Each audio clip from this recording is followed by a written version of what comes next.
ઉચ્છલ અને નીઝર તાલુકાની ઉદ્વહન સિંચાઈ યોજના. જિલ્લા તાપી.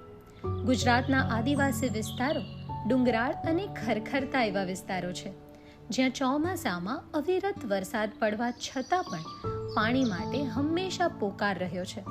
ગુજરાતના આ વિસ્તારો વિશિષ્ટ ભૌગોલિક અને કુદરતી અસમાનતાઓ ધરાવે છે, જેના કારણે અહીંના આદિવાસી ખેડૂતોને ખાસ કરીને જાન્યુઆરી પછી સિંચાઈ માટે પાણીની અછતનો સામનો કરવો પડતો હતો.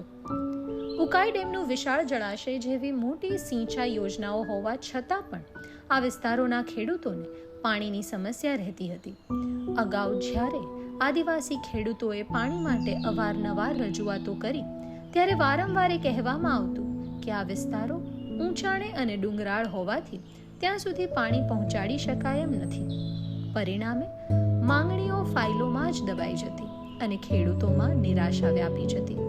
પરંતુ જે સરકાર પ્રજાના અંતરની લાગણીઓ સાંભળે છે, એ આવી પોકારોને અવગણતી નથી અને એ માટે જ ગુજરાતના આદિવાસી વિસ્તારોમાં પાણીની સમસ્યાનો સ્થાયી ઉકેલ લાવવા માટે નર્મદા જળ સંપત્તિ પાણી પુરવઠા અને કલ્પસર વિભાગના કેબિનેટના મંત્રી શ્રી કુંવરજીભાઈ બાવળિયા તેમજ રાજ્યના સિંચાઈ મંત્રી શ્રી મુકેશભાઈ પટેલ દ્વારા દ્રઢ સંકલ્પ લેવામાં આવ્યો. એમની દ્રઢ નેતૃત્વવાળી જવાબદાર સરકાર દ્વારા ઊંચા અને ડુંગરાળ વિસ્તારો સુધી પાણી પહોંચાડવા, નેવાના પાણી ચઢાવવા જેવા પડકારરૂપ કાર્યો હાથ ધરવામાં આવ્યા. આ માટે સોનગઢ, ઉચ્છલ અને નીઝર તાલુકાની ઉદ્વહન સિંચાઈ યોજનાની રચના કરવામાં આવી. આ યોજના અંતર્ગત રૂપિયા 962.12 કરોડના ખર્ચે પાઇપલાઇન યોજનાઓ અમલમાં મૂકવામાં આવી, જેમાંથી સોનગઢ તાલુકા ઉદ્વહન સિંચાઈ યોજના પર જ રૂપિયા 335.36 કરોડનો ખર્ચ કરવામાં આવ્યા.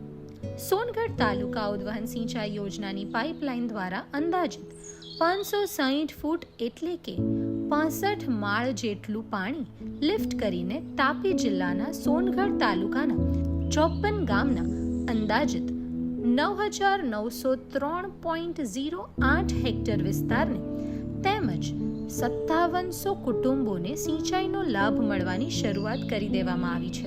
સદરહુ યોજના થકી સોનગઢ તાલુકાના 265 ચેકડેમ પૈકી 148 ચેકડેમોમાં પાણી નાખી સિંચાઈની સુવિધા પૂરી પાડવામાં આવેલ છે.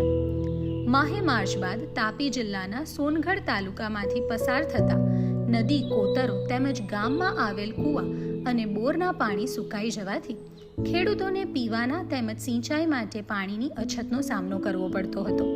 પરંતુ સદરહુ યોજના ચાલુ થયા બાદ હાલ ઉકાઈ જળાશયનું પાણી પાઇપલાઇન મારફત મેઢા તેમજ મોટા તારપાડા કોતરમાં આપવામાં આવતા યોજનાની પથરેખામાં આવતી 5 નદીમાં અંદાજિત 15 થી 20 કિલોમીટર તેમજ 10 જેટલી લોકલ કોતરમાં અંદાજિત 10 થી 15 કિલોમીટર અંતર સુધી પાણી પહોંચાડેલ છે.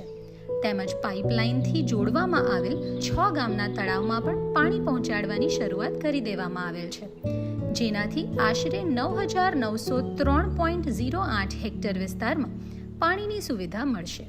મીંઢોળા નદી પર આવેલ ડોસવાડા ડેમ દ્વારા સોનગઢ તાલુકાના નદી પરના બંને બાજુના ગામોને સિંચાઈ માટે નદી નહેર મારફત માહે ફેબ્રુઆરી-માર્ચ સુધી પાણી આપવામાં આવતું.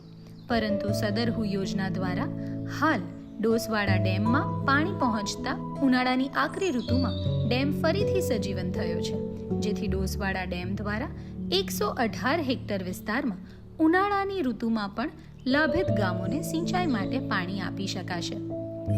ગત 30 થી 40 વર્ષોથી પાણીથી વંચિત રહેલ સોનગઢ તાલુકાના ગામોમાં સદરહુ યોજના થકી પાણી પહોંચતા સ્થાનિક ગ્રામજનો અને અગ્રણીઓ દ્વારા આદિવાસી પરંપરા મુજબ ઢોલ નગારા સાથે પાણીના વધામણાની ઉજવણી કરવામાં આવી રહેલ છે.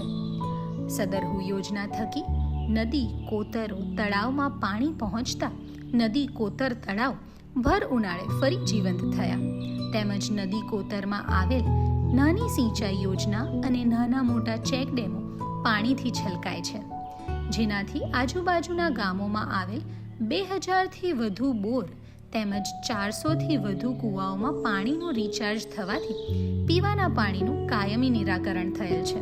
આ વિસ્તારના જળાશયો સુકાઈ જતા તકલીફ માત્ર અહીં વસતા લોકોને જ નહોતી, પરંતુ અહીં વસતા પશુ પક્ષીઓ પણ પોતાનું નિવાસસ્થાન છોડીને સ્થળાંતર કરવા મજબૂર બન્યા હતા.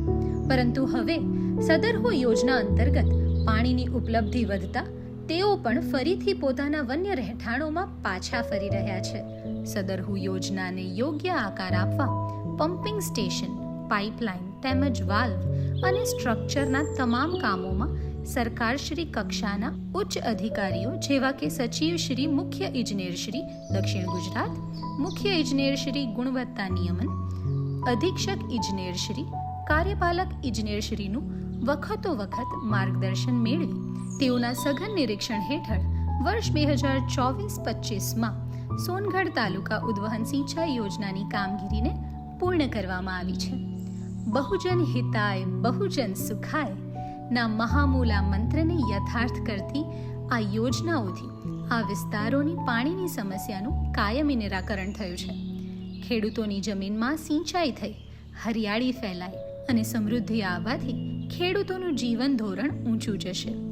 ગુજરાતના આદિવાસી વિસ્તારો માટે આ સિંચાઈ સુવિધાઓ સમૃદ્ધિ, હરિયાળી અને સુખાકારીની ભેટ બની છે. આ તકે ગુજરાતે તમામ ભૌગોલિક અને કુદરતી અસમાનતાઓને પાર કરીને આ વિસ્તારોને એક નવી દિશા આપી છે.